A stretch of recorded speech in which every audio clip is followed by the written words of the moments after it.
Hello and welcome to the DPC Show. My name is Dan Offen, aka Mr. Big Jams. In this show, I'm going to be taking you through all 6 of the DPC regions, aided by 6 of the world's top analysts who are going to be taking you through all the games, the players, and everything to know about all of the 6 DPC regions. This is a pretty exciting week in the DPC as it's the second last week, so everything is very much coming to a head. We can see which teams are going to get promoted and go to the major and which teams are going to get relegated, so there is very much a lot to talk about here. So tune into regions you maybe not heard from before for all of the analysts there. If you'd like to follow me on Twitter, I can be found at Daniel Offen, and that's spelled Daniel, then OFFEN, so I do appreciate whatever follows I get there. And also, if you'd like to financially support me for creating this show, you can find it to my Patreon in the episode description. We, however, are going to be kicking things off pretty sharply with 1437, who is going to be taking us through South America. So let's head straight there. Okay, so just to kick off, talk me through what you see as the biggest match of this week's South American DPC. I think the biggest match this week that was the most surprising was the No Ping versus Beast Coast game. I think that's a really big one because No Ping absolutely destroyed Beast Coast. So last week I said I didn't think Beast Coast was going to lose any games, but then they played their match against No Ping. No Ping was coming off of like 4-game wins or something, and then Beast Coast just seemed like they were trying to autopilot through that series. They felt like they're comfortable, and with that loss, all of a sudden in next week, Beast Coast got a battle against SG, and if SG can win that, now there could be a potential 3-way tiebreaker. So that is a big result, and it's also one that I only just found out about because I've not been watching South American Dota much this week. Talk me through what happened in it. Why you said they were on autopilot? What did that end up looking like? Yeah, so they kind of just like picked whatever they felt was good for them, and I don't feel like they really studied against No Ping as much as they could have, their playstyle and what was going on. But No Ping in the match, they came with some really cool strategies as well. They were known for this Medusa, and Beast Coast did manage to get rid of that in the second phase, but then they brought out this Luna as a replacement for the Medusa. But the Luna for HFN, who farms very well with, wasn't really like the key part. In that series, it was actually this combo of Keeper of the Light and the Kunkka, where the Keeper would stack a lot in the early game, and then the Kunkka would farm these stacks, and utilizing those stacks would create a lot of space for HFN. So Beast Coast had a really tough time in trying to penetrate through the other 4 heroes of No Ping because there was this over-leveled, over-farmed Kunkka standing at the front, and then you got HFN who's in the back, like behind the shield, pretty much just AFK farming, and at 20 minutes he's got like insane amount of items and just running you over. Let's talk through HFN briefly. Of course, you just mentioned him there. He's a substitute for No Ping. How long has he been playing with the team now? That was their 4th series, so he's already played in 4 BO3s now, and I think he's just pretty much the replacement. I really don't think he's just like a sub or anything like that. I think they're just trying to like work around the rules, what's going on right now. There's a rule where he is not allowed, they're not allowed to play with a sub for more than 4 series. So that means if there is a tiebreaker for No Ping to play in, then he will not be able to play with them. Well, that could be a genuine issue for them. But so they lost I remember talking about No Ping kind of early on in this series, and they lost their first 3 series in the game. So now bringing in HFN has basically turned them around from last place team to being the top team. What do you think he's been doing so well that was lacking in the team before? I think they kind of galvanized behind him and like just play the game for him as well. He's like this carry player who kind of demands farm and you can trust.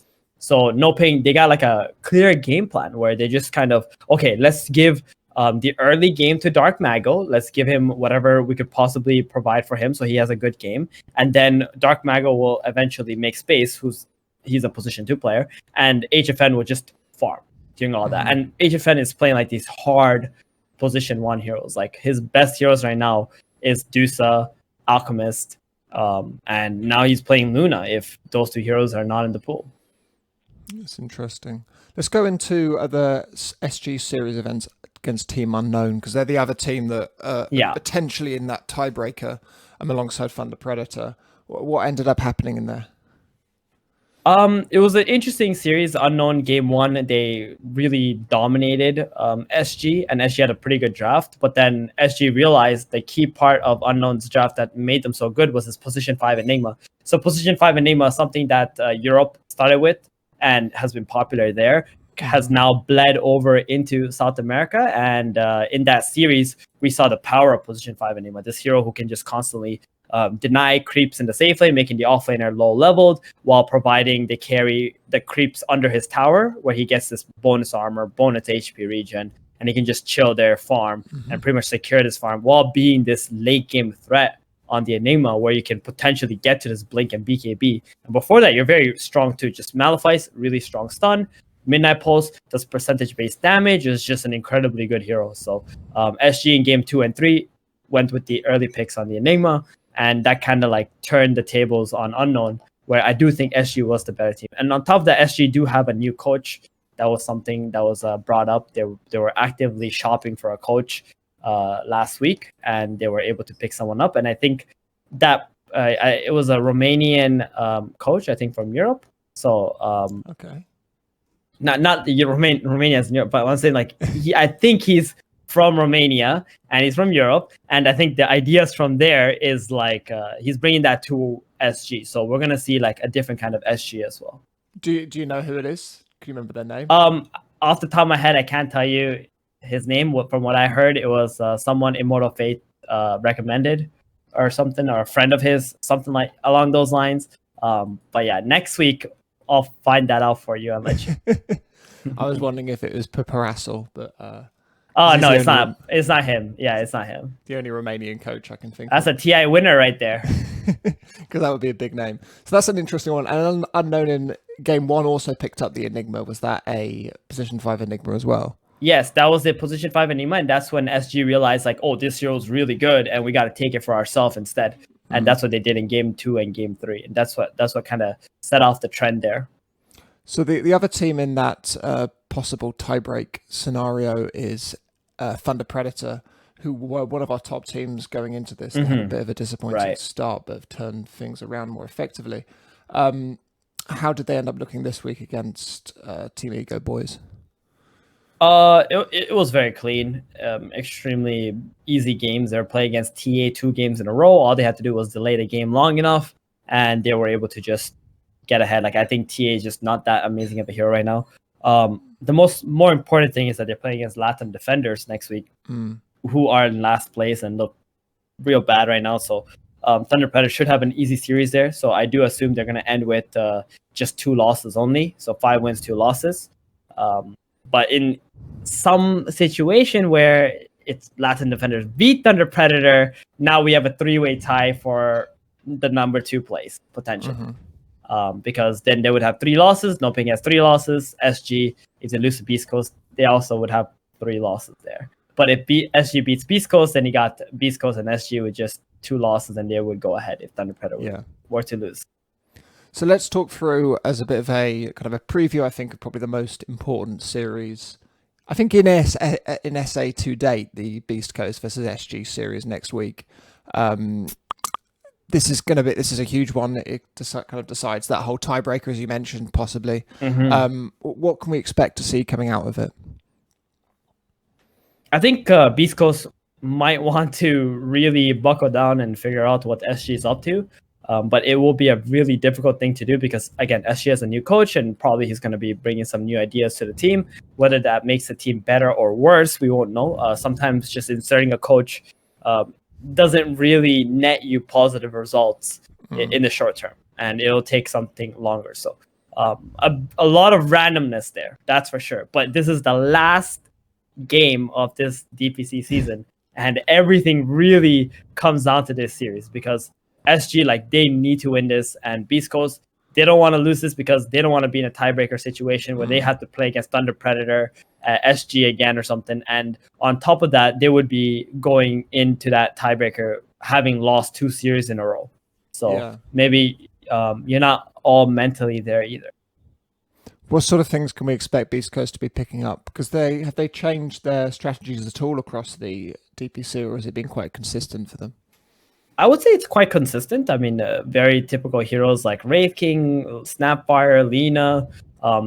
Against No Pain, they picked up a Slark because Chris Luck loves playing that hero. But I think right now it's not really about what heroes are good for your players. It's more about what the meta is, right? What the trends are, because it's been almost a half month of this, and people have started to figure out what's good, and they just kind of stick with that and push for that. So Beast Coast, maybe being a little overconfident, sticking to whatever they've done since week one, is not really going to help them in this later stages of this tournament. So I hope that they do play some scrims, get better, maybe pick up one or two more new things that can potentially surprise SG in the final series.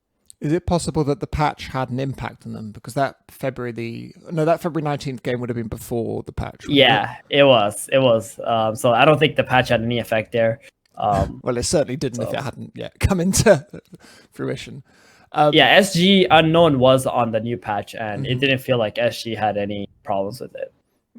Do you think it's going to change anything for that final week? Are there any kind of classic SA heroes or strategies that you think have been made weaker or stronger by the patch? It's possible. I think Nyx Assassin and OD, they were probably the ones that were hurt the most for the region, because some of the teams do like to pick that. I think Nyx and OD, I really don't feel like they really have a place in the game with their recent nerfs too. I think Nyx was like having a downward trend, and then he got nerfed too. So that's going to hurt him. And then Bat Rider, obviously, we see that in even pub games having a couple of percentages being lost there. But other than that, I feel like the patch has been pretty good for the most part. It'll help balance the game. I think the heroes that were not nerfed would be the ones getting the most benefit out of that. So that Troll, which was already was Troll, that's a big China pick. Is that already huge? It's really good in South America as well, Troll Warlord. And I think the teams who generally play with it have a good time, because they're so dependent on winning lanes, and Troll kind of helps that. And then he also becomes like this super strong carry in the late game. So it is very good in South America. That being said, like Beast Coast, I don't really see them play much with it. Neither do I see No Ping with it. So the teams that are there for the tiebreaker situation, for the major slots, not really going to be playing that. Cool. Okay, we'll leave it there then. So thanks so much for joining me this week, and we've got a big week ahead. So I'll see you next week. Thank you. Thank you to 1437 for taking us through South America. Always a pleasure. He can be followed on Twitter at 1437x. We, however, are going to be moving on straight away to Europe, where T Governor is going to be taking us through proceedings there. I realise when recording this, there are a couple of Slack pings from my work, annoyingly pinging me over lunch. So that comes up there. Sorry about that. You didn't get a message on Slack. It's me messing up. Anyway, we're going to be kicking off straight away with T Governor in EU. Great. So just to kick off, talk me through what you see as the most important series, I think, of this week in the DPC. Well, after the start of the week, where Tundra lost to Nigma and then Viking lost to Alliance, it basically set up for the 20th of February and the game between Tundra and Viking to be whoever loses gets eliminated. So pretty much it kind of the whole week accumulated or culminated to being this one series of whoever loses gets eliminated. And it went to 3 games.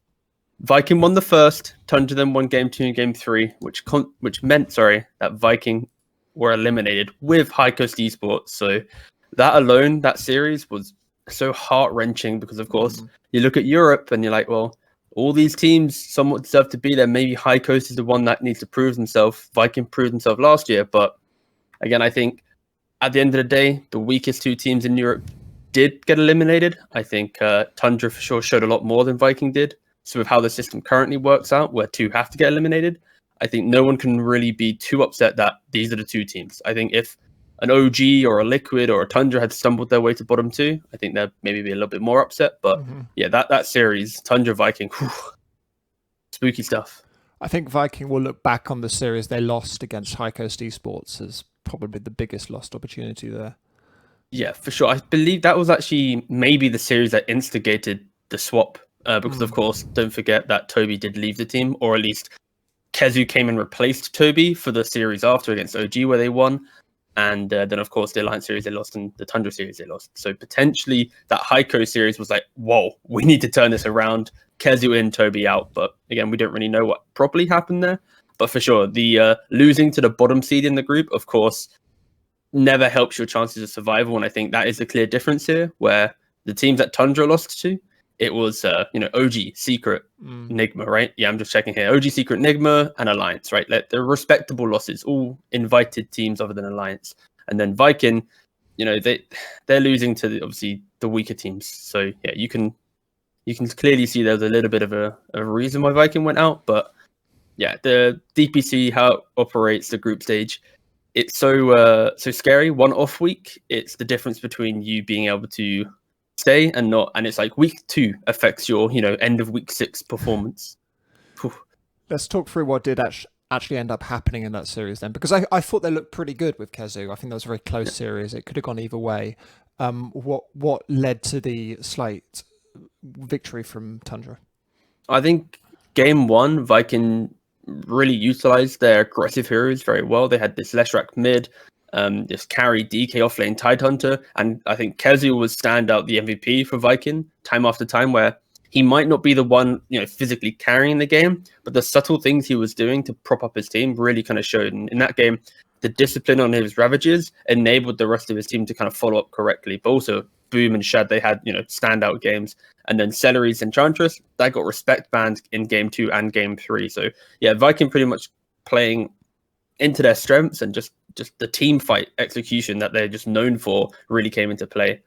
Unfortunately for game 2, game 3, the drafts just weren't in Vikings' favor. They didn't have good matchups. They were baited in the draft by like a position 5 gyrocopter. They picked Juggernaut thinking it was an offlane Mars. Fundamentally, I think Viking, their team does so well because of the mechanical ability, not because of the prowess of their draft or the fear of the drafting. I think that's the big issue holding Viking from really pushing into being maybe that tier 1 strong tier 2 team. Right now, they're like a middle of the pack tier 2 team simply because their mechanical ability is far better than their drafting. And when you want to try and contest for majors and European dominance, the drafting is so critical. And yeah, I think you can't fall into these traps. And I think most teams in this series would have probably fell into the same trap that Viking did because of how smart Tundra was being. But you just need to be able to break away from that and try and have your own identity. And unfortunately, Viking, they did kind of pick Jug into a mid-Mars. They picked some mid-Invoker into some mid-Earth. Yeah, there's a lot of question marks from Viking going into game 2 and game 3. And that's something that comes with experience as well. It's easy to forget that their drafter is very young and he's not... This is probably his first... Well, he's been in other teams, but it's his first competitive team that's been a contender. So... We'll see what happens next season. Hopefully they'll be straight back up. Yeah, I building on to that, I think the team's been around for, a year or so together, maybe 2 years now. So even though it's been one team, they have had a lot of exposure, but I think it's just they spent a lot of the time looking at other teams and perfecting that. I want to see Viking going into second season really have their own identity, and that's when they're going to be scary. I think when that clicks, that's when they can easily become one of the top 3 teams in Europe, but they need to find their own identity. Let's go into the other Saturday series, which was Liquid versus OG, which was a surprise win for Liquid. It was also something that they really needed to win because they were actually at threat of relegation before this series as well, and now they're at threat of making the major. So talk me through what ended up happening there. Oh, so game 1, OG looked at the teams that had tried running offlane Alchemist, which was, I believe, Nigma and Tundra. I believe Tundra was the other team that did it. And they were like, you know what, we can do what you did better. And in game 1, they did offlane Alchemist, this carry, Monkey King. They quickly farmed this Aghanims on the Alch, chucked it onto the Monkey King. They took one bad fight mid, but as a result of that, Liquid had no spells, quickly going into Roshan. And from that point, OG had just hit their big timing and they were running over the game. It was really fun to watch. Liquid, though, demonstrated how their resilience is second to none. They had a Maelstrom on their position 5 Furin. They had this Lone Druid. Puck had Maelstrom as well. They were skipping waves to the end of time. It took 42 minutes to end the game on OG after they had a commanding lead at minute 20, just because of Liquid's resilience. They even contested a Roshan and won when they were mega creeps. nearly ran it down mid. Like Liquid, they shouldn't even be in this game, but they found ways. So respect to Liquid for game 1. And then game 2 happened, where OG tried doing pretty much the same thing, but they had an Alk offlane, a DK carry, a random last pick Arc Warden, but Liquid, they had the Timbersaw, this aggressive Razor, the quickest loss OG has ever had in their history of their organization. 13 minutes and 44 seconds. Liquid trounced them. They swept them aside. And then that alone set up for game 3, where they had this last pick Lycan on Liquid. OG had no like cheap wave clear. They relied on executing good team fights. They did for best part, but eventually this Bloodseeker, Lycan, and OD Core just completely outpaced OG, and yeah, they won. So Liquid, great bounce back. It felt like Liquid were really playing to their strengths there as well in an effective way, because that Lycan's a great hero, but it's also a great Coither hero, which was nice to see. They've previously kind of, I think, this DPC struggled to fit Coither effectively into the meta. So it was nice to see them do that, and we'll see what happens, because next week Liquid have got a big series against Alliance, which they need to win in order to make the major. Talk me through what we can expect to see in that and what we saw from Alliance this week. I think so. Alliance against Viking, they of course had to play up against the new version of Viking once again. They looked a little bit shaky in game 1. They were kind of, Nika Baby had a couple times where he got heavily kited. He kind of just wanted to really get kills, but he couldn't find them on the Ursa. And then after that, there was clearly some strong words happening in the team environment, and they were like, no, calm down, Nika Baby. And then game 2, game 3, it was just kind of the Nika Baby show. Yeah, he gets his PL pick against no PL counters. He gets his PA pick against all like backline jump that he needs to find. So I think Alliance, they never seem super dominant in game 1, but then they find their rhythm, game 2, game 3. And I think that's what we need to look for against Liquid, because Liquid as well, they looked a little bit shaky in game 1. They didn't really know what was happening. But game 2, game 3, they bounced back. So these teams, it's going to be really interesting to see how they approach this first game, because their track record is learn from game 1, come out swinging 2 and 3. So it'll be interesting if there's some big strategies in mind, because Liquid, they only played like 1 series in the last like 2 and a bit weeks. Like it's crazy that other teams have played like 2 or 3 and they've played 1. So Liquid, they've really had a lot of time to build out their foundation and pivot on that. So hopefully, I think Liquid, they're going to be super scary, but Alliance, they're looking stronger as ever. They've really just kind of week after week, just slowly built themselves into being like arguably, top 3 in the region now. Something that we could see if Liquid beat Alliance and OG beat Secret, and the unlikely event of High Coast Esports beating Nigma happens, we could see... Actually, no, Enigma can beat High Coast Esports for this to happen. We could see a 3-way tie for 3rd place, 3 teams on 4-3. 4 teams on 4-3, because Alliance will be there as well. What is the likelihood of that happening? How excited should people be about the possibility of a mega tie? I think everyone should always be ready for the mega tie. Like, one bad week suddenly means everything goes wrong, right? And like we just mentioned, High Coast beat Viking, and then you look at other weeks, it's like, oh wait, what? This team, you should be ready for the tiebreakers. Like they're gonna happen. There is no way that we get through this final week where the perfect chain of events have occurred. That it's like, oh well, top 4 are going through. Thank you. So yeah, like just so be ready. And I think the key thing here is High Coast Esports. They're the one that control it a little bit, because I feel, they're 1-5 right now, but they beat Viking. So if they beat Nigma in this final week, a team that Nigma should be looking at and going, they're already out, whatever. Like they suddenly get a little bit more prize money because they suddenly jump to 7th due to the head-to-head. So I think the series to look for is the High Coast Nigma. Watch High Coast come out swinging. They're not going to go out, just accepting that they're last place. They want to be 7th. They don't want to be 8th. Put Viking into that 8th position. Show that they're not the worst in the upper division. And then that should set the chain effect of, oh no, tiebreakers, what's happening? So it's all High Coast. They're the ones that dictate the the memes. And we haven't spoken about Nigma yet as well. They're another team this week. I think there's this week's story, I think, is of teams like Liquid and Alliance and Nigma stepping up when they had to. And I think Nigma won a series very convincingly when people might have been starting to put question marks around them as a team. Was that a convincing win? Because a 2-0 score can be deceptive. It could be an unconvincing 2-0. I think the first game was very convincing because they showed how they could pick non-win condition heroes against big win conditions, but still find the win. It's that constant resilience to fight. I think Nigma, they looked a bit shaky at some points, but they kept going. And a lot of teams might question their decisions at some point and go, can we actually win this? But Nigma really showed that they could.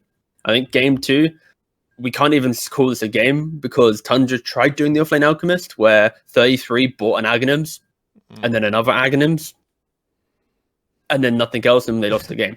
So like I think Tundra really kind of gave a free win to Nigma because no one can stand here and say this is how to play Offlane Alch. It's a new hero, it's a new meta, but realistically, Offlane Alchemist is about buying cheap items like Earn Bottle into then one Ags to activate, and then you pivot to your own hero. You know, you want to buy either auras or initiation or something. You have to become a hero.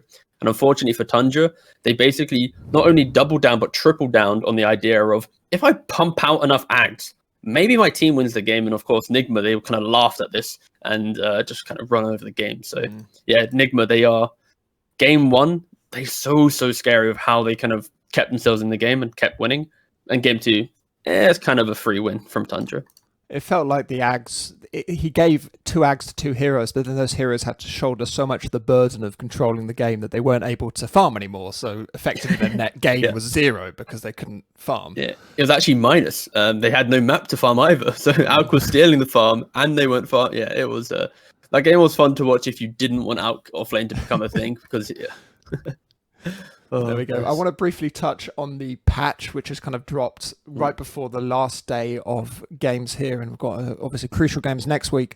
Do you expect the patch to have a big impact on the EU meta? Have you already seen that filtering through?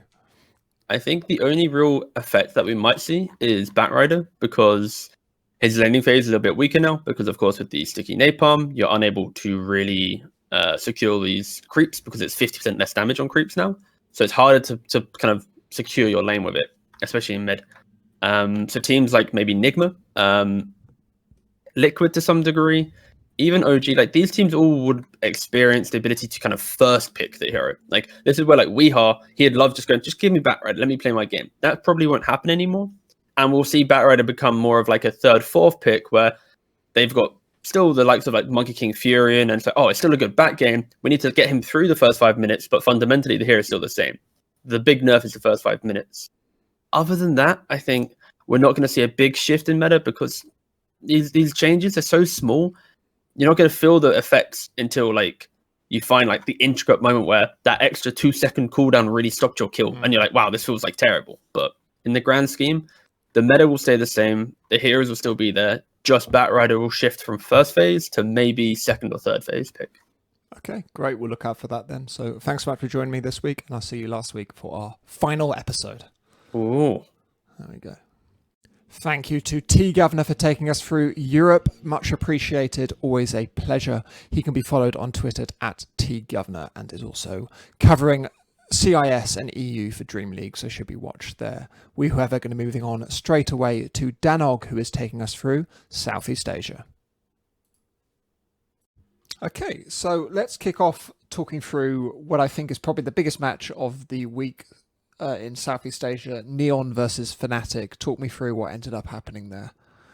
Yeah, so it was a 2-1 going in Fnatic's favour. A lot of people weren't expecting that, considering Neon had had that undefeated streak up until this point, but this was definitely their biggest challenge. You know, Fnatic, they're very much mainstays of the scene. They've been very stable. Going from last week's show, I was talking about, you know, the frenetic, crazy lane-dominating style that Neon has versus Fnatic, which are very, you know, cool, composed. There's nothing super flashy about what they do, but it just gets the job done. And I think that was really what was the big difference maker there for Fnatic. You know, there was still the mechanical skill there for Neon, but a couple of big errors, particularly in the draft for mine, were what undid them. You know, I think in the past weeks I've talked about Fnatic's IO, how strong it is. You know, last week before this series, it was like 45 kills, 4 deaths, and 54 assists on Raven's IO.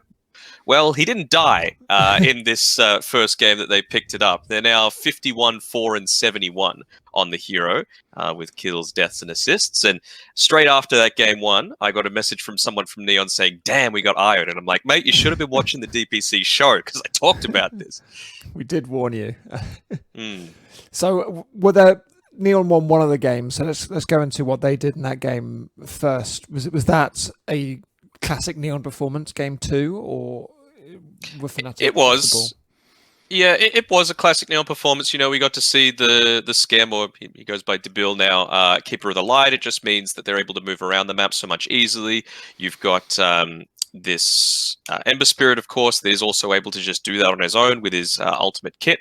But the big part of it for mine, honestly, it was a series of mistakes coming through. I mean, Jabs, they picked up the Enigma for Fnatic, and this was a position 4 Enigma, so not position 5 like, you know, the likes of No Tail play it, where you're actually creating space on the map by enabling your safe laner to get a lot more farm. You know, you're able to farm safely under the tower, you're denying range creeps away from the off laner, you're giving your team much more of that snowball effect. It's not a really strong laner, but it's still adjusting that equilibrium, whereas with position 4, you're actually taking away a little bit for the team, but the trade-off is that you're essentially having 3.5 or 4 cores when it does get to that mid to late game stage.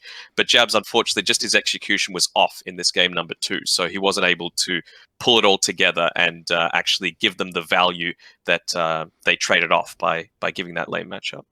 If people aren't aware of Jabs, he's kind of known by a lot of, especially Western players, as one of the most skilled position 4s in the whole region and in the whole world in terms of the way he plays. If that was a game a little bit off the ball for him, was he more on top of things for games 1 and 3? I think they were, but again, for game 3 for Neon, my biggest issue for that was the draft. So the order that it all went out with is Fnatic, they had first pick. They were able to pick up the puck, as you do. Really strong hero, doesn't matter what region you're playing it in. And then Neon choose to respond in kind with a TA in the first phase. Now, the issue with that is, of course, TA is a very good laner against the puck. You know, there's not too much that you can do to stop the refraction. You're able to harass out. There's only so much jaunting that you can do and phase shifting to dodge out all of those strikes coming through from the side blades. But Puck isn't just a mid laner. Puck, we've seen, is an off laner. We've seen it in the position 5 role as well.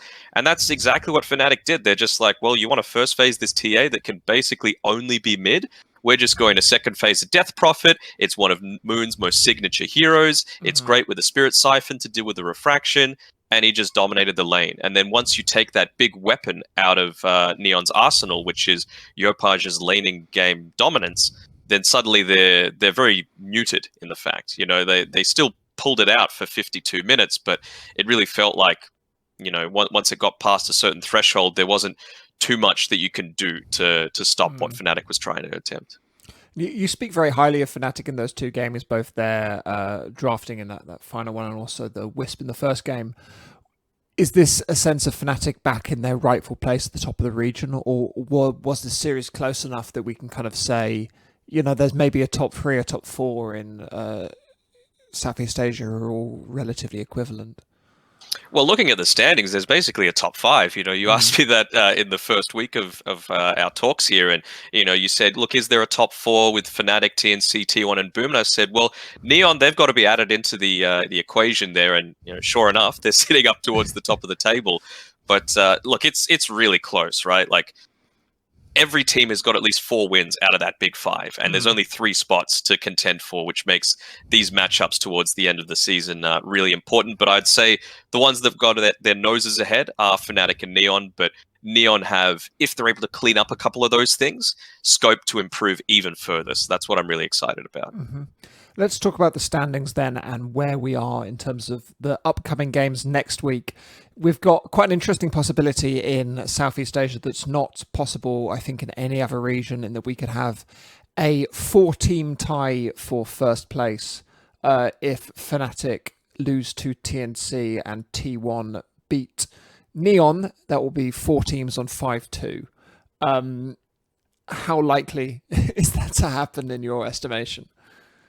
I would say unlikely, but not out of the realm of possibility, right? These teams are so even. We've seen, like, I really rate Cuckoo's drafting for T1. I don't think the drafting is what's been, you know, they haven't even been performing badly. You know, they're sitting at 4-2 at the moment on T1. So it is possible that they're able to take the series off Neon. And, you know, you would hate to see the situation where, you know, Neon are only playing in the wild card, let's say, or even potentially kicked out entirely just because of their last 2 series after what's been a fantastic league format for them so far.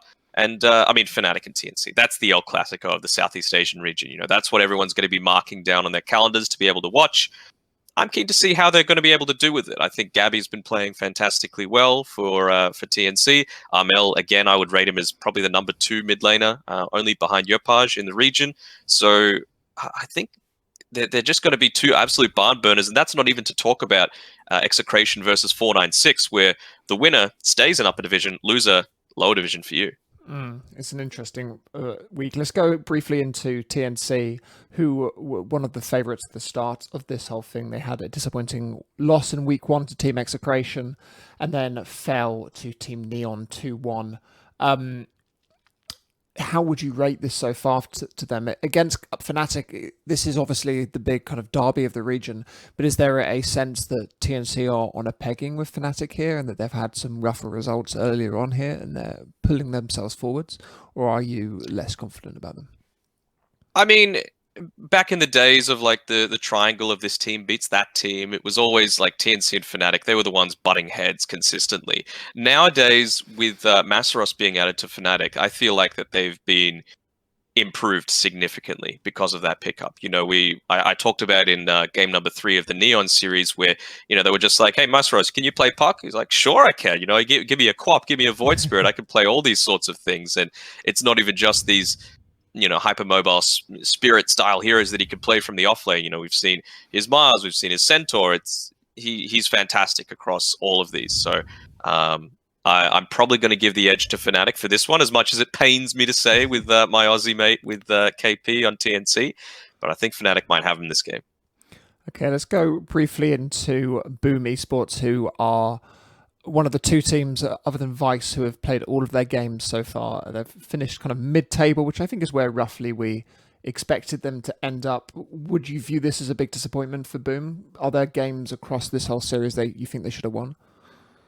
Yes, I do think, but there were also games that they should have lost as well, if not for Makoto just straight hard carrying them. On top of that, I think the only thing that they'll be regretting right now is, man, I wish 23 Savage was available a little bit earlier for us to pick off, because they just seem like a completely different team when he's playing for them. Makoto, he's still going to have this really strong mid game and laning style, but the game isn't entirely on his shoulders. We've seen things like the Anti-Mage, the Phantom Lancer, which Drew was playing in the position 1 role, but it never really felt like, right, once it reaches the 40-minute mark, the game is done. Like, he is going to carry the game. I was watching at the pub, actually, their last series, where he was playing this Phantom Lancer, and I'm like, man, he's just never dying. He's never dying on this PL. He's constantly staying in these team fights, and he finished off like 21 and 18 or something like that on 23 Savage. So I think I actually wrote down what his so across 4 games where Savage has been playing for Boom, 63 kills, 8 deaths, 42 assists. Like, come on, man, that is pretty good. It is against the 2 weaker teams in the region, though. You might expect Boom perhaps to have won those games anyway, but I think having 23 Savage gives a sense of confirmation.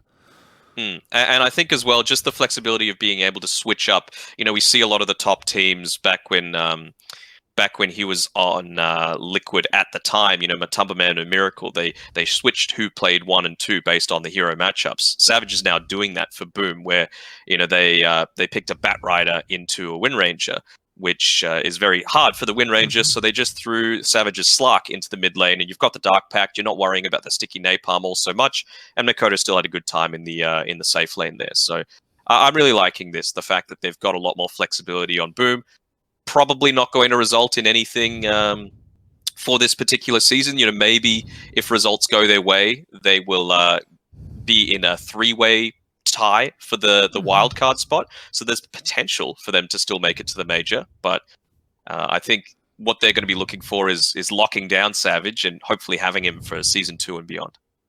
Let's talk then about the relegation match that's coming up next week, Team Execration versus 496. Both of those teams lost their matches this week 2-0, as you'd expect for them to be in a relegation fight.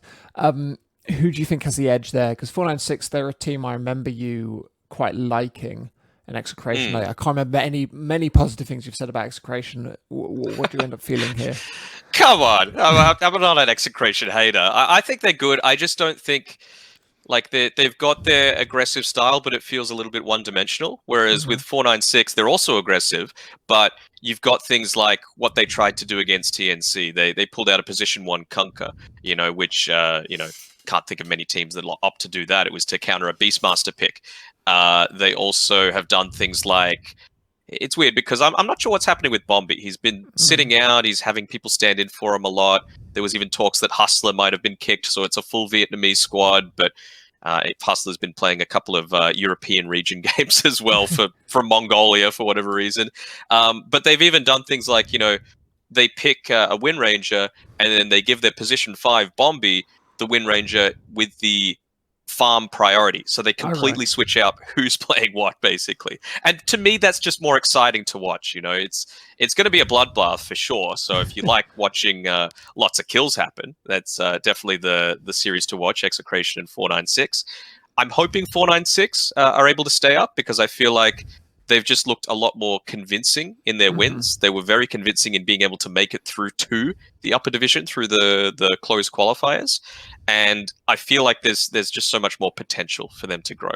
Okay, great. Let's move briefly on to the lower division where we've had a number of interesting results this week. And again, it's equally close, I think, as the upper division. I mean, Omega Esports are somewhat comfortable at 5-1 at the top there. Is there anything particular you'd like to highlight from the lower division of Southeast Asia? No, just congrats to Omega for one. Like, I think they've guaranteed their spot. It's not one of these tiered systems where, like, you qualify if you're hopping on one leg and doing this, that, and the other. No, it's if you're one of those top 2, you're in, and they are. I think the big story for mine is Little Gun. We talked about Hustler before, playing from Mongolia. This is a team full of Mongolians, and they started this 0-2 with their series, and they have won 4 games straight. Their last game that they have to play is the last series of the entire lower division, and it's against the last place team, Yangon Galacticos from Myanmar. Shout out to Myanmar. Thoughts with them, of course. But Yangon are unfortunately already in one of those last 2 positions. And then the other big story is Hoyo against 0-2. There's some really top names on both of those teams. Miracle, Fearless, Forev, Jokem and Boombell for Hoyo. And then on 0-2, you've got Dreamercell, In Your Dream, Polison, Chuan, and Zhao Yu. So I'm sure some of those names are at least going to pop out for a lot of these people, but at least 5 of them, they're going to be out. Because of that series. So, and again, there's the potential for like a 5-way tie happening, as there is. Could be an interesting one. I think only if Lil Gun lose, there's a bigger tie. But they're playing against YG, Yangon Galacticos. So hopefully for them, we'll see them in the upper division. But no one's fate is entirely in their hands, apart from Army Geniuses, who can hope for a loss. But we'll see what happens. Either way, there are lots of exciting games to watch next week in Southeast Asia, so please be sure to tune in. I'll leave it there, but thanks so much for joining me, Danog, and I'll see you next week. Thank you to Danog for taking us through Southeast Asia. Danog can, of course, be found on Twitter at Danog. He is covering all of the Southeast Asian lower division games this week and is well worth a tune in there. We, however, are going to be moving on straight away to CIS, where Mo Farah is going to be taking us through proceedings there. Okay, so just to start, talk me through what you think was the biggest match of CIS this week. Now, I knew you were going to ask me that question, Dan. And what I've decided is, instead of telling you the actual answer, what I'd like to do is talk about Huskar Jungle for 10 minutes. In all seriousness, I mean, the biggest series of the week was Na'Vi versus Team Spirit, which is the one that's just finished before we've recorded this. And it was such a massive importance for both teams. Obviously, Na'Vi wanted to remain unbeaten, so their last series against VP was the big, who's going to finish top of the group. But for Team Spirit, they could have still been relegated to Division 2, or they could still make the major wildcard spots. So there was everything on the line in this series, and they were the first team to finally beat Na'Vi, which is a massive result for them considering the poor start they've had in some of their other series, like losing to Empire, for example. So massive win for them, much needed, and hopefully it can begin the start of a revival, almost in the long term at least. Much overdue revival for Team Spirit. Yeah. Let's talk through that game, because I did watch that one. It was a super exciting game. It felt like every single game had a different key player in it. So game one was won by Na'Vi, which I think was a fairly comprehensive kind of win by. Spirit won game one. Oh, did they? Yes. Sorry, of Spirit course. won- Yeah. Okay, yeah, it's fine. Yeah, Spirit won game one, and which felt like a pretty good performance by Toronto Tokyo. I seem to remember. Game two was an excellent performance by the Na'Vi carry, and then game three, I think the Team Spirit carry got back into it. Gatoro. Yeah, it was interesting. I mean, in game one, Team Spirit picked this AM, and it was definitely they struggled to begin with, but they won like one fight when Na'Vi didn't have buybacks, and they kind of just went for it. Na'Vi were never able to get the high ground buildings, which is the most important thing. You know, if you can't breach that high ground, then you're always going to struggle. And yet Toronto Tokyo did play really well on the DP. He played it in game two as well, which is the game they lost, and he still looked really good. He was soloing them pretty much in that game. Yeah. And it was funny in game two, though, because Yatoro on the Monkey just got blew up first every single fight, and then Toronto Tokyo would just do all the damage on Death Prophet. It was great. But I think that game was 64 minutes, really hard fought win for Na'Vi, but it was great to see game three coming out. And then in game three, Na'Vi had this really good start. They got this Chen that we've been talking about a lot, but they couldn't really breach the tier 1 mid tower. And if you play this like tempo lineup and you can't break down the first wall, it becomes really difficult to then keep your game flow going. Some really great breach the tower, would you say? There was some really good vision advantage from Team Spirits that they put down to protect their mid tier 1, and it allowed Spirit to win this great team fight at the first time of asking, and so it kind of slowed Na'Vi down a lot, which was fantastic to see. Really good spell usage, really good vision, and it sets up for the last week games amazingly, which we'll talk about later, obviously. But yeah, that was. I mean, the big win. The big loss for me this week is No Techies losing both their series 2-0 against VP, which is to be expected. Which they looked horrendous. That was the game two was the 15-minute loss to the Jungle Huskar. Yeah, let's talk through Jungle Huskar because you obviously would like to. What's the deal with Jungle Huskar? I mean, it was interesting because when they picked it, I know it's something that has happened before in high MMR pubs, and I was like, will they do it? Surely not.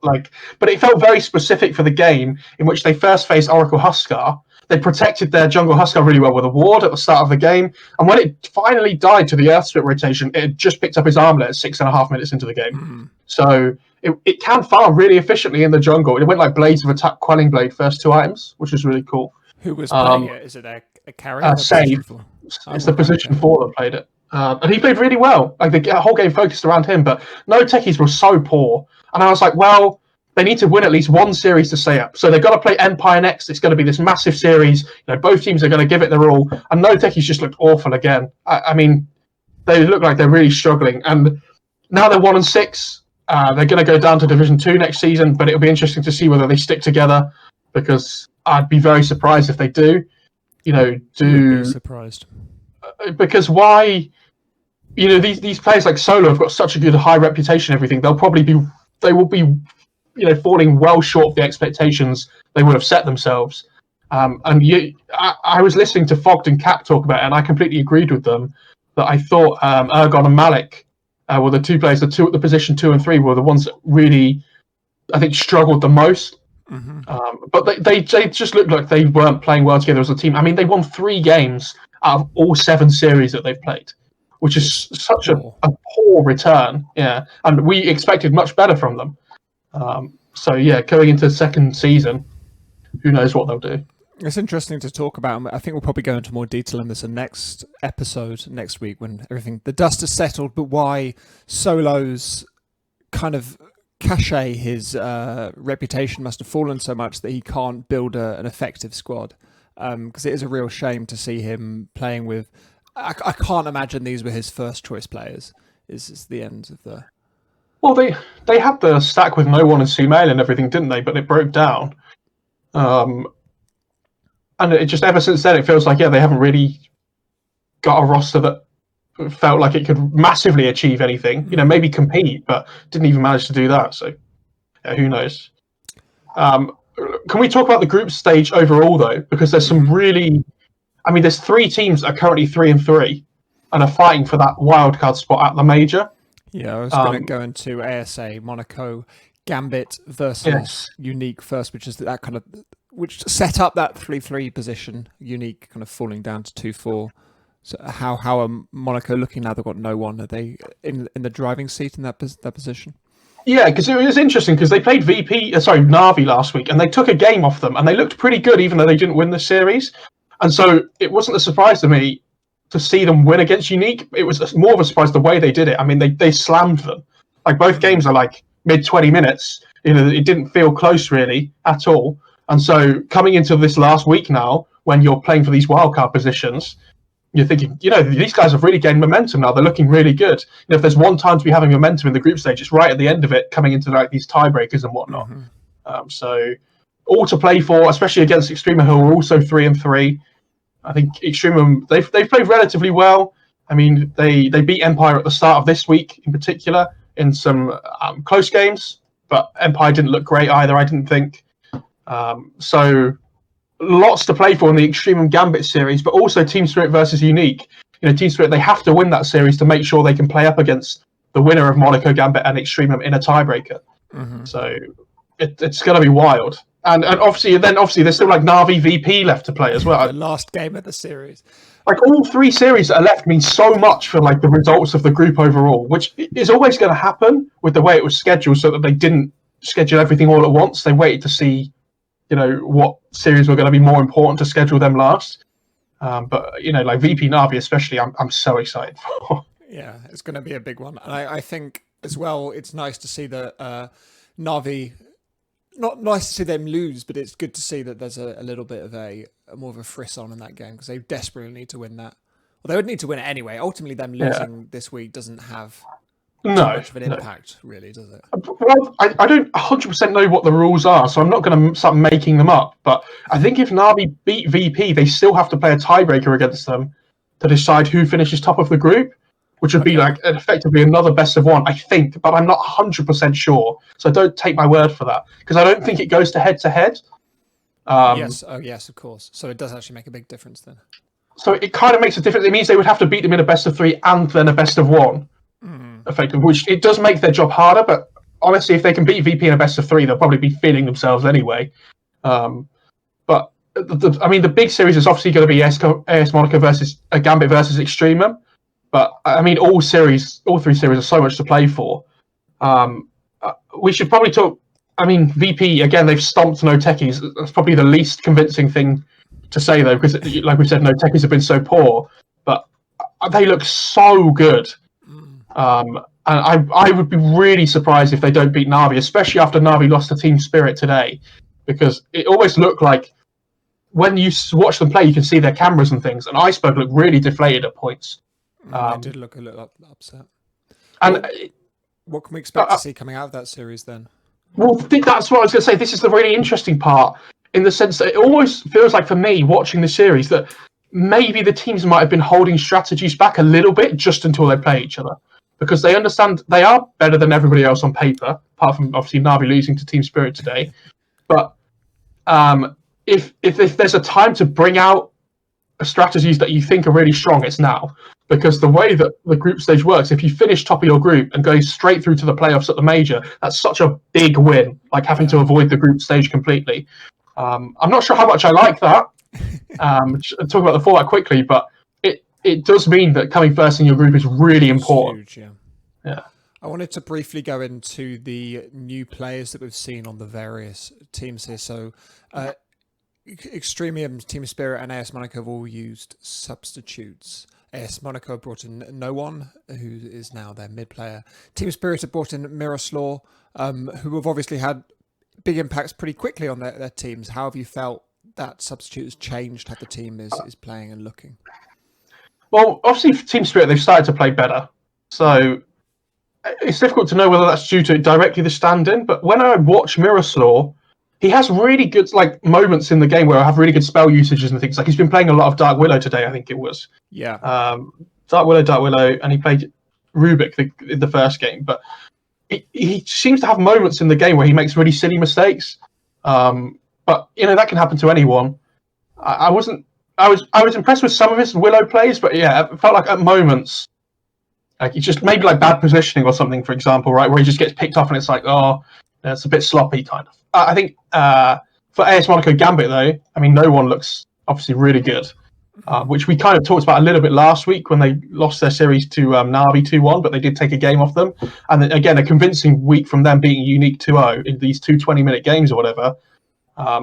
I'm really rooting for them in a sense because, I mean, you have to think it's probably going to be Spirit versus Monaco Gambit in a like a playoff, effectively, in a tiebreaker to see who gets it. And considering they're both starting to play better and better now, it's going to be really interesting to see who wins that series. Because when they played each other before, I think who was it?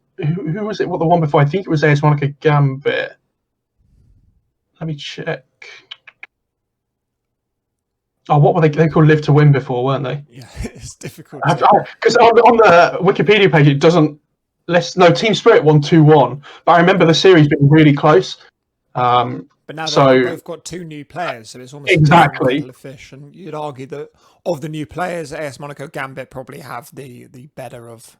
I mean, no one's so well known within not just his region, but the whole scene as well, that it's hard to argue that. But both teams look better for their current changes, series. Maybe not for the changes necessarily, but in their current series, which builds up that, like we were talking about, the momentum towards the end of the group.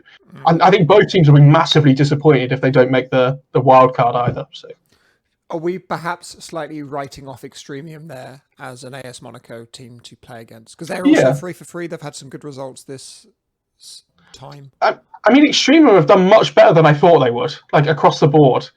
I mean, they lost to Spirit, they lost to Navi, they lost to VP, and all those series are kind of expected, but they beat teams they are expected to beat. Like the Empires, the Uniques, the No Techies. They're the 3 series that they've won.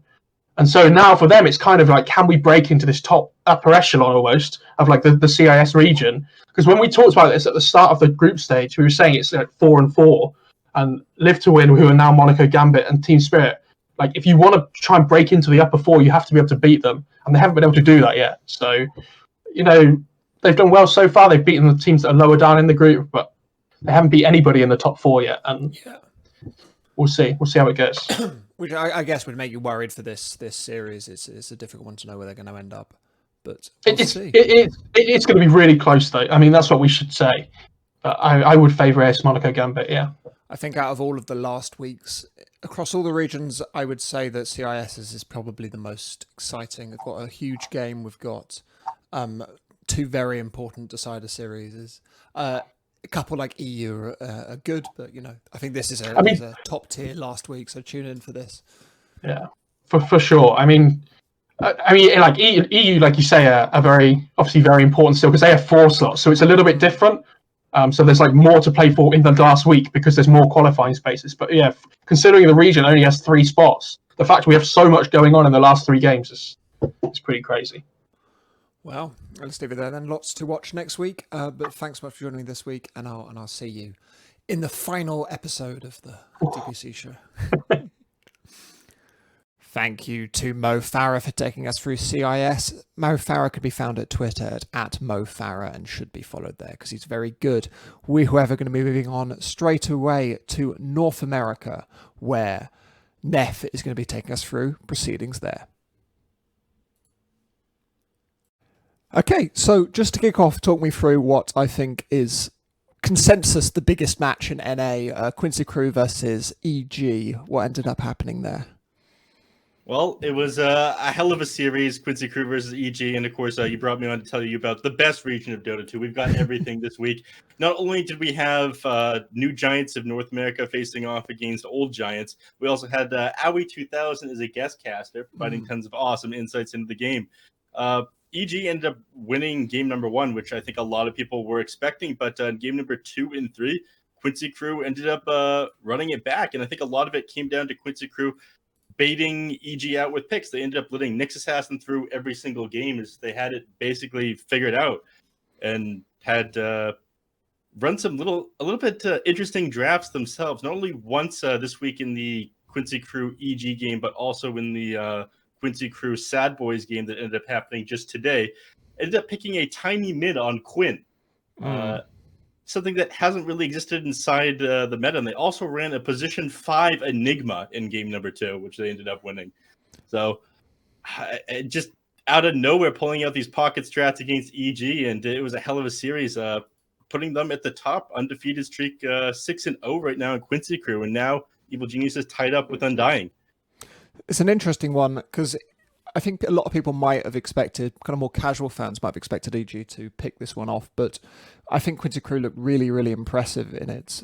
If we were to shower any praise at all on EG for this series, what do you think they did well?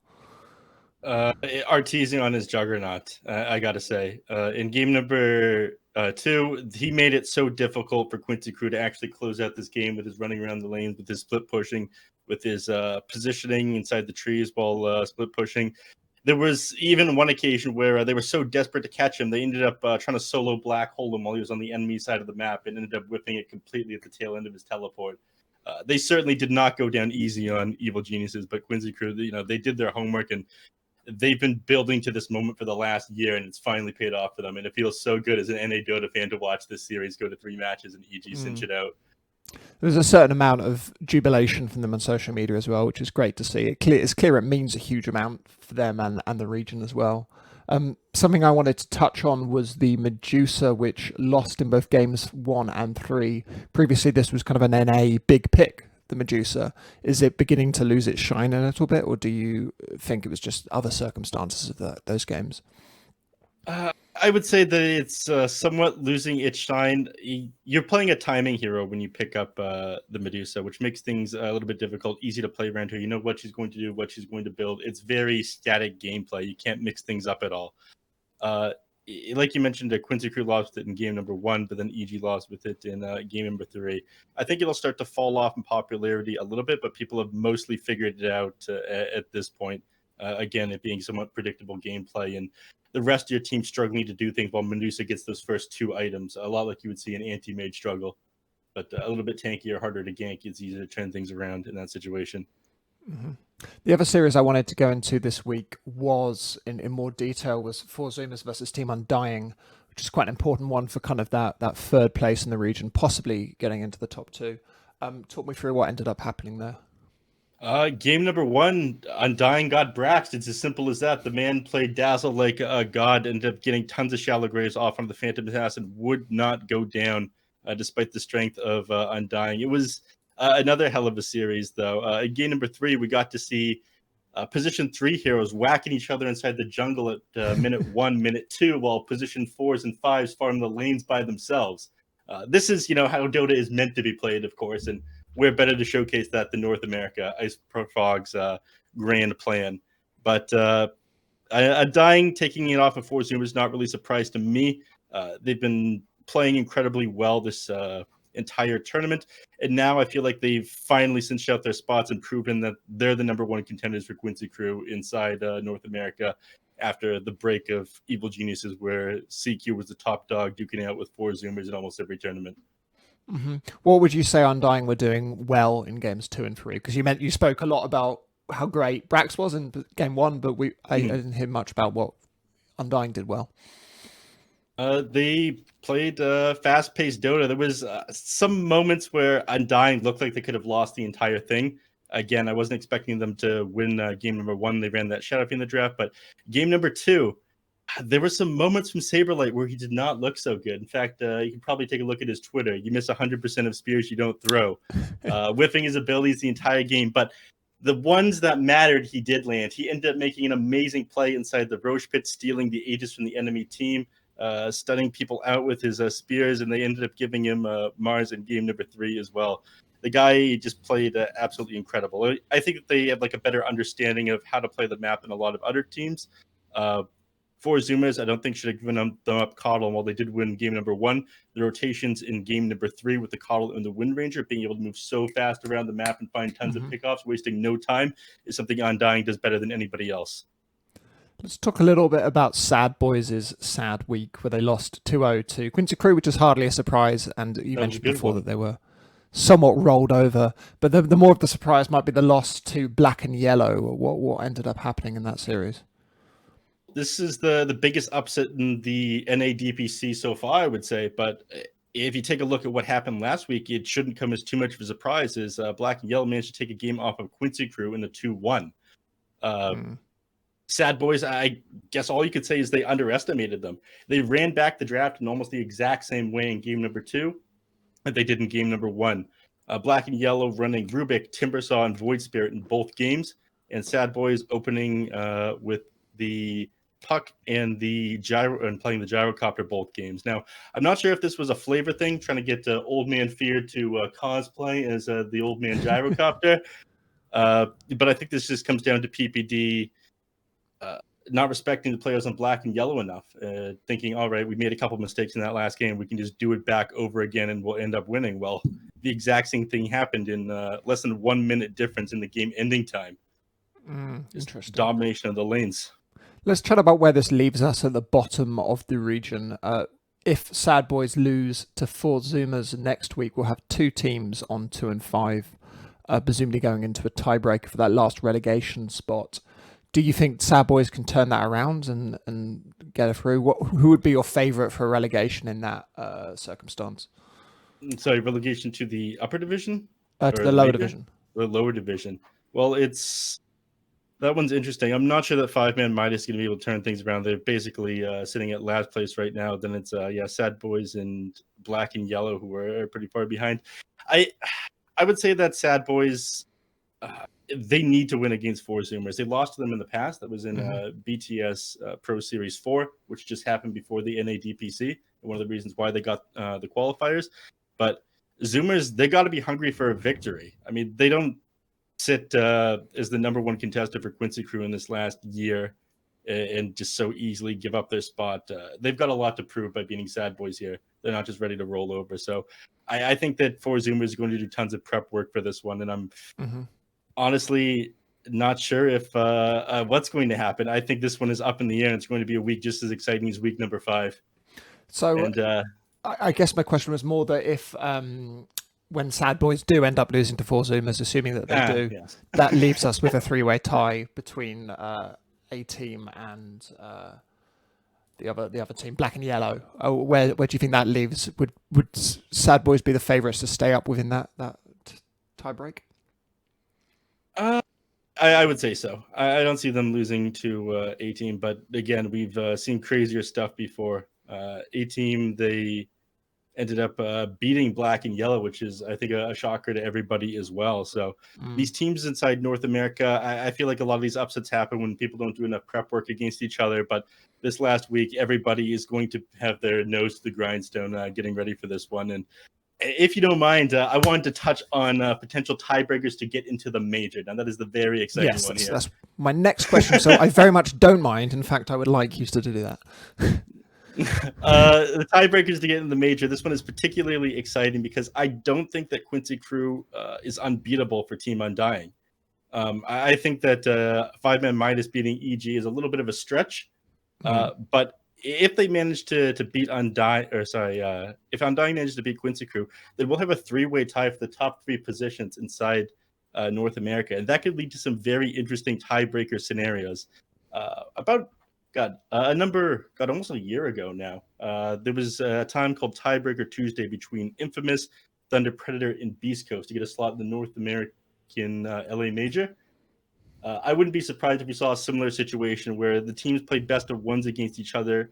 One team beat the other in like a rock, paper, scissors scenario. So they had to go again. Same thing happened. They had to go again. On one hand, I'd be excited to watch these 3 teams play each other forever. On the other hand, only 2 of them are able to get in. I think the thing I'd be most excited for is Undying beating Quincy Crew and a 3-way tie happening. That would truly... in my opinion, decide who is the most worthy to go to the major inside North America, though all of these teams are international caliber teams, in my opinion. But considering how good Quincy Crew have looked, I mean, everyone loves a tiebreak and everyone begins to dream that they might happen. I wouldn't necessarily bet your house on that happening, I think. Quincy Crew are a very good team, and Undying are a good team, but they're not a very good team. Ooh, those are some tough words. Taking down your man there, Saberlight. I thought you, being a European yourself, would be rooting for Undying here. It's a good point. I do think that Quincy Crew is a little bit stronger. I think that Undying have been doing prep work for this match for quite some time. They're both incredibly hungry for this victory. For Quincy Crew, this means no tiebreakers, guaranteed slot into the major. for Undying, this is life or death for them. They have put tons of work in this season. They're not wanting to give this one up. So this is like TI qualifiers for them, basically. This match is so important to both teams. So I think that they have like a 25-75 chance of taking this. And that's coming up on February the 25th. So 3 days from now. Definitely worth watching. With the other one, EG versus 5-Man Midas. I would say a foregone conclusion, but let's see that conclusion, that prophecy play out. I wanted to briefly touch on the lower division of NA, where Simply 2 Based have already qualified for the upper division, which is great. They're definitely the strongest team there. We have the possibility, I believe, of some tie breaks happening there as well, if results head the right way. Talk me through what you could expect to see in the lower division this week. Now, Arkosh, I think Felt is basically out of the running here. But Arkosh and the Cut both have and Dogchamp all have a chance to make it through into the upper division. For that to happen, Felt would have to lose to Arkosh. The Cut would have to lose to Dogchamp, and that would prompt a tiebreaker between the Cut and Arkosh. But if Dogchamp win, and they beat the Cut, and Arkosh end up beating Felt, the tiebreaker becomes between the 3 teams here, I think. And finally, there's the Byzantine Raiders Electronic Boys game, which that one is actually a little bit interesting because Eternal Envy will be standing in for Byzantine Raiders. And they've definitely pepped up since he has joined them. They were very, very lowly right at the bottom, and now they're looking slightly better. Mm-hmm. So right now it's a tie between Byzantine Raiders and Electronic Boys. So this match will decide who gets removed from the lower division or relegated back down to the qualifiers and have to work their way back in, and who gets to stay inside the next season. Not a bad ringer to have, Eternal Envy, international tier player. Although he's an unpredictable ringer, but a ringer nonetheless. Yeah, he's been spending a lot of time on Riot-based games, so we'll see how good he is. Okay, we'll leave it there then. Thanks so much for joining me, and I'll see you next week. Thank you to Neff for taking us through North America. Neff can be followed on Twitter at NeffSensei and is great. I'm very excited to have him on board for this. We are going to be moving to our final segment for the day, which is China, where Kips is going to be taking us through what to expect when China returns next week. Okay, so we've had a 2-week break in China, and we're returning now after Chinese New Year. What do you think we can expect to see in these first week of matches? Yeah, so let's talk a little bit about Chinese New Year first, right? So most of these teams, you often hear that China only gets started after Chinese New Year, but you got to remember that Chinese New Year is usually rather involved. Most of the players don't actually play at all once Chinese New Year is going on. There's a lot of family, a lot of get-togethers involved. So usually the first week starts a little bit slow. And I think actually our schedule reflects that a little bit because we've got two of the less, I don't want to say exciting matches, but 2 of the less dramatic matches first with Aster LBZS and Magma IG. And both LBZS and Magma have just been struggling. So whereas Aster and IG are flying relatively high, I would say. Yeah, they are. I mean, if you've been following this region, you know that they were not expected to be top dogs right now, but they are. Right now, they're holding on very firm to those top 2 spots. And it's going to take a bit to dislodge them from there. And I don't think either Magma or LBZS have got it in them, unfortunately. So let's talk a little bit about Aster and IG. They're both teams that came through the closed qualifiers. I think people might have expected IG to do reasonably well because it's a return of the old squad. They'd been wavering around, but not quite as well as this. But Aster, I think, are a bigger surprise for a lot of people. So talk me through what's been going so right for Aster so far. Yeah, so what I've especially liked for Aster is I've been very impressed with White Album. I think their support duo is also very strong. We've had Borax, so Bobika, who has currently is rocking a tribute to Jarex in his name as well. Like they've got a lot of experience on these supports, a lot of roaming from Borax to mid. XXS has been a solo laner a lot of the time. And that's really allowed White Album to absolutely dominate his mid lanes. I've seen a lot of Shadow Fiend from him that I've really liked. And they can play really strong tempo off of just that smart way that they're performing the laning stage. Mm-hmm. And a brief word on IG as well. They've played, I think, really high tempo Dota. I think Emo's been an impressive player. What would you say has been the catalyst for IG's top tier performance so far? Yeah, I kind of want to say Emo as well. I mean, he's a spectacular player, right? And in the Decider tournament before, I think I've mentioned this before as well, I was worried about him because he's very technical. His team leans on him a lot to provide the mid-game burst damage because he is a damage player. And before, it felt like if he couldn't get off the ground, Fly wouldn't be really able to take over the game anyway. And that has really changed. I think Fly has stepped it up. And I just think Emo has been a lot less hit or miss. He looks really stable or really powerful right now. Great. Let's move on then to the, I think probably the biggest matchup this week. We just spoke about IG, but February 26th, we've got PSG LGD versus IG. Talk me through what's been going slightly wrong for PSG LGD, because they're mid-table now. We might have expected them to be absolutely bossing this region. Yeah, and it feels strange to say that. I mean, I think that LGD has had some of the rougher matchups as well. They went up to Aster, they took a game off of them, but didn't win. They also had a really rough best of 3 versus Elephant, where they sadly did not come out on top. I mean, good for Elephant. But in general, I think they've actually looked slightly stronger than Elephant. It's just that they ran into the Eurus Troll Warlord and they couldn't really stop him off. I think it's, for me, the hardest point for LGD right now is finding nothing to say, enough to do in the mid game. We talked about Emo just now, right? Yeah. He's going to be up against really a damage player. And nothing to say is a bit more utility, a bit more team fighter. And I feel like for a team that wants to go to the major, he just hasn't been bringing quite enough to the table compared to, say, an Emo. And what heroes do you expect we might be able to see in this matchup? Because we've had a new patch. And as you've said, these teams necessarily haven't been playing over the past 2 weeks. They're going to be quite fresh. They might be not quite aware of what's going on entirely in the new patch. What can we expect to see coming out from, I suppose, everyone, but especially in this matchup, PSG versus IG? Yeah, honestly, it's a bit of a question for me as well, because I don't think most of the nerfs have been that significant. I think mostly what's going to happen is that we're going to see more of the heroes that weren't touched and that have still been very popular. So Mars is still an absolute top tier pick in China. We're going to see a lot of Monkey King and Troll, maybe Monkey King versus Troll. And of course, with IG specifically, I already mentioned Emo as this really technical player. He loves Morphling. And I wonder if IG thinks that the changes to Morphling, specifically the range change and the lower cooldown on the Morph, if those are buffs or nerfs.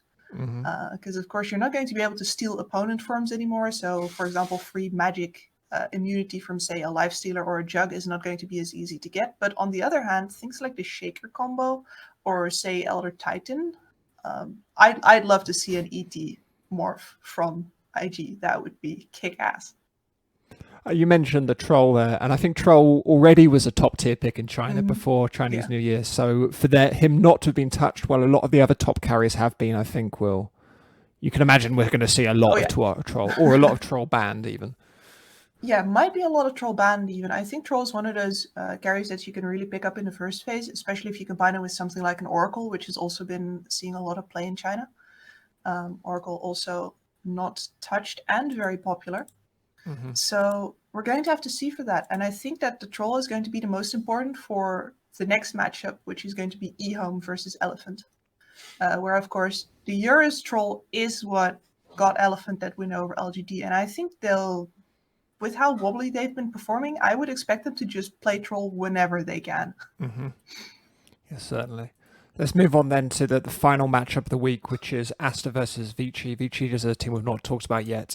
They're also flying very high. They're 3-1. What can we expect to see with them? Would you expect them to do well against Aster? Now, Vici is a rough one because right now their scores are looking really good because they played both of the bottom teams already.